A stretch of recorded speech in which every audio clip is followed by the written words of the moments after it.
पहा, आज ना आपण कारलं करणार आहे आणि आम्ही उकळून घेतो, त्याच्यात कूट मसाला भरून परतून घेतो, कधी काळ्या मसाल्याचं पण करतो। आज ते बारीक चिरून घेतलं, स्वच्छ धुतले आणि बारीक चिरून घेतलं, एकदम बारीक चिरून घेतलं। ही कोथिंबीर घेतली आणि त्याला हिरवी मिरची, लसण आणि शेंगदाणे जाडसर मिक्सरमधून बारीक करून घेणार आहे। आणि पहिल्यांदा जिरे मोहरी टाकून हे खूप तेलात परतून घ्यायचं, मग कोथिंबीर टाकायची, मग परतून घ्यायचं आणि मग हे सगळं टाकून एकदम परतीत राहायचं 10-15 मिनिटं कमी गॅसवर। हे पहा, आता कढई तापली हा, आता चांगलं तेल टाकून घेते।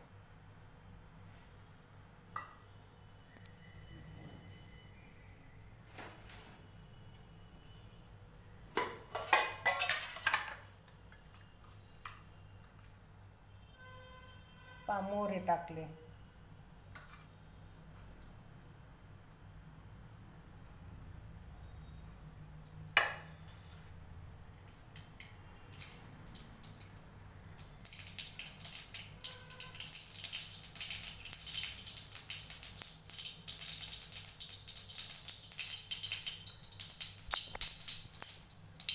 मोहरी तडतड झाली, आता जिरे टाकते।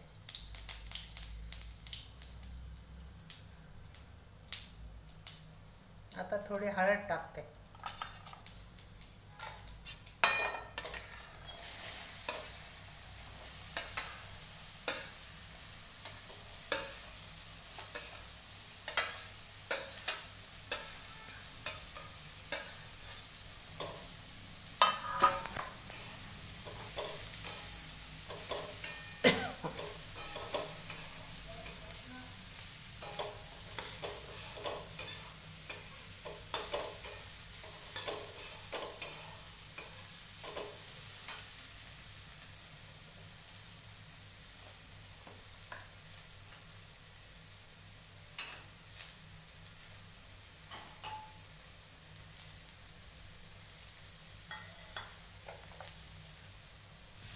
आता मीठ टाकते।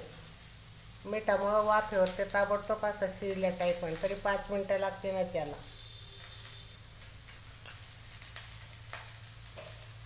हलवत राहायचं आहे 5 मिनिटं, मग बाकी नंतर टाकणं।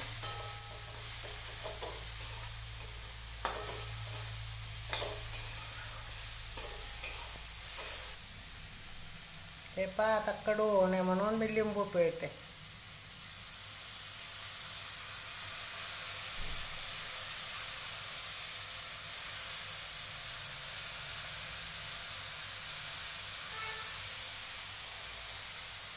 त्यातलं थोडंच पिळते, जास्त वेळ।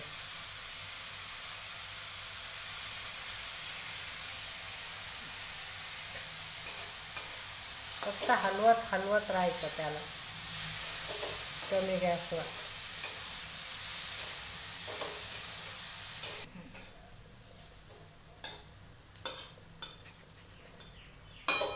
हे पहा, आता मिरची, शेंगदाणे, लसण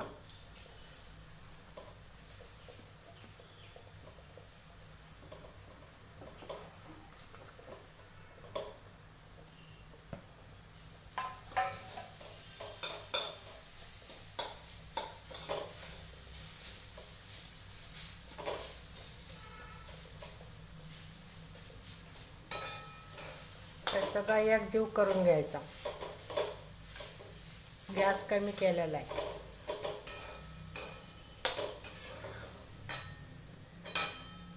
हे सोपं पटकन होणार आहे, ते बाकी उकडून घ्या, त्यात मसाला भरा, परतवा, कधी काळ्या मसाल्याचं करतो, हे पटकन होणार आहे।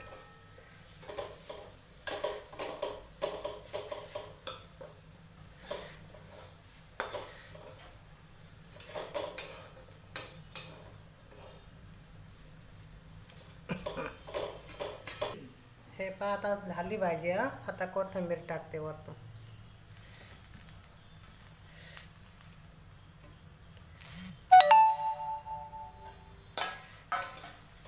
झाली आता छान भाजी, पहा तुम्ही पण करून पहा। कशी झाली ते पण सांगा. हे पा भाजी झाली आहे.